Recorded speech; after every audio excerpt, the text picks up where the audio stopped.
शाजापुर जिले के शुजालपुर में 5 दिवसीय 69वीं राज्य स्तरीय शालेय हैंडबॉल एवं कबड्डी प्रतियोगिता का आयोजन किया गया, जिसका शुभारंभ उच्च शिक्षा, आयुष एवं तकनीकी मंत्री इंदर सिंह परमार ने किया।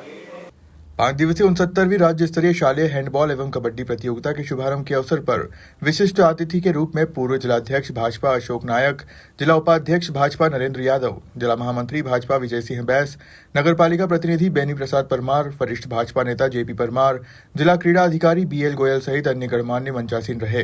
कार्यक्रम का शुभारंभ दीप प्रज्वलन, सरस्वती पूजन एवं भारत माता के चित्र पर माल्यार्पण से हुआ।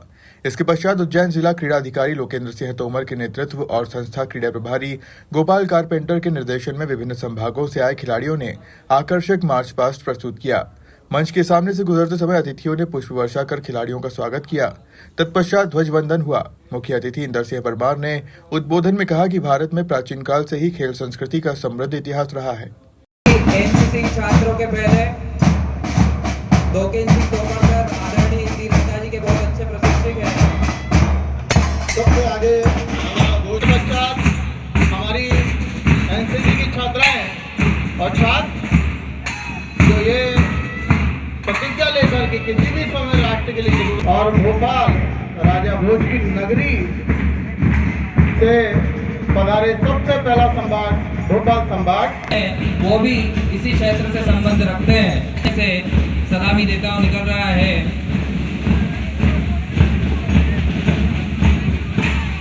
और भी इंदौर से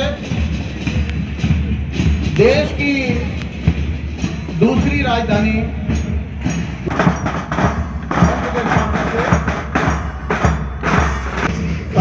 सागर संभाग के ये सभी खिलाड़ी मंच के सामने से सलामी देते हुए निकल रहे हैं। हुआ अमरकंटक माँ नर्मदा की गोद से है, ये भी जबलपुर के पास से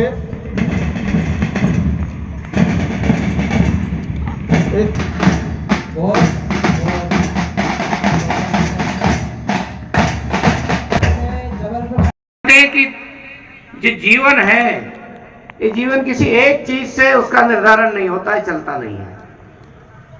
जैसे कोई परीक्षा में कोई बहुत अच्छे अंक लाता है और कोई बहुत कम अंक लाता है, कोई असफल हो जाता है। अंक भी केवल जीवन का निर्धारण नहीं करते, वो अंतिम हार जीत नहीं होती जीवन के लिए। इसलिए उससे निराश नहीं होना चाहिए, हताश नहीं होना चाहिए और फिर से जोश के साथ में जिस प्रकार परीक्षा में फिर से मेहनत करते हैं, उसी प्रकार खेल के मैदान पर फिर मेहनत करके अगले साल परिणाम अपनी ओर लाने की कोशिश करते हैं। ये खेल भावना होती है। हमारे देश में खेल की लंबी परंपरा रही, पुरानी परंपरा रही है। अभी आज का जिसको हम ओलंपिक के रूप में कहते हैं, जिसको कहते हैं कि 2800 साल पहले ओलंपिक प्रारंभ हो गया। अब जब भारत की दृष्टि से देखते हैं तो 2800 साल है ना, फिर तो हम सोचते हैं कि भारत में तो कोई खेल खेला ही नहीं जाता होगा। मैं बात जानकारी देना चाहता हूं आपको कि हमारे देश के गुजरात प्रांत के क्षेत्र में कच्छ के रण में खुदाई हुई, 40 साल हो गए। उस खुदाई में 2 स्टेडियम मिले और वो स्टेडियम कितने पुराने निकले हैं। आजकल टेक्नोलॉजी से सब कितना समय, कितना पुराना स्ट्रक्चर है, कितना सब मालूम पड़ जाता है।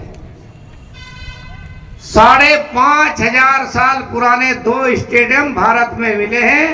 इसका मतलब दुनिया के लोग खेल का नाम नहीं जानते थे जब से भारत के लोग खेल के क्षेत्र में अग्रणी रहे हैं।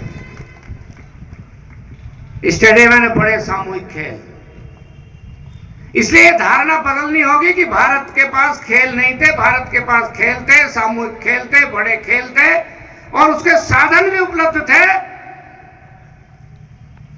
इसलिए हम भी फिर से अपने देश को स्थान दिलाना चाहते हैं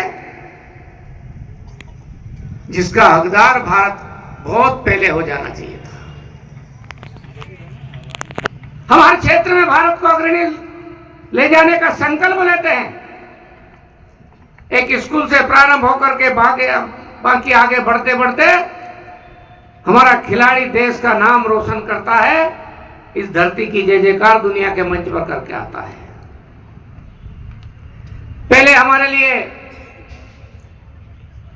गोल्ड मेडल जीतना बड़ा मुश्किल काम लगता था। दुनिया के लोग खेलते थे, उसमें हम बहुत कमजोर दिखते थे। लेकिन आज समय बदल गया, हमारे देश के नौजवानों ने परिवर्तन कर दिया और अब वो भी देश की मिट्टी के लिए, भारत की मिट्टी के लिए खेलने लगे। तो सभी मंचों पर भारत की जय जयकार धीरे धीरे करके अग्रणी और जा रहे हैं। ये भारत का परिश्रम दिखता है, मेहनत दिखती है।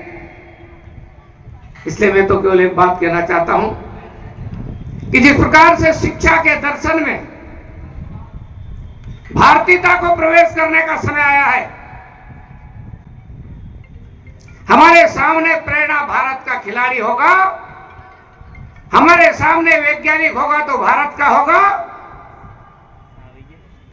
हमारे सामने शूर और वीरता का काम होगा तो भारत की सेना के द्वारा होगा। ये आप सब देख रहे हैं। भारत के लोग केवल आज नहीं, जब भारत पर ईसा के 550 साल पहले एक लुटेरा आया लूटने के लिए हिंदुस्तान को, भारत भूमि को, लुटेरे से भारत के लोग किस प्रकार से लड़े थे, जिस प्रकार से आज हमारी सेना के जवान मातृभूमि के लिए, मिट्टी के लिए, धरती के लिए लड़ते हैं, भारत माता की जय जयकार करते हुए अपना बलिदान सीमा पर देते हैं। केवल भारत की सेना की परंपरा है अपनी मिट्टी के लिए लड़ने की। बाकी दुनिया के जितने देश है, वो देश की सेना उनके राजा के लिए लड़ती है और भारत की सेना राजा के लिए नहीं लड़ती है। भारत की सेना तो मिट्टी के लिए लड़ती है, धरती के लिए लड़ती है, अपनी मातृभूमि के लिए बलिदान देने का काम करती है। तो ये परंपरा जब सिकंदर भारत में आया था। शुजालपुर से दीपक सक्सेना की रिपोर्ट।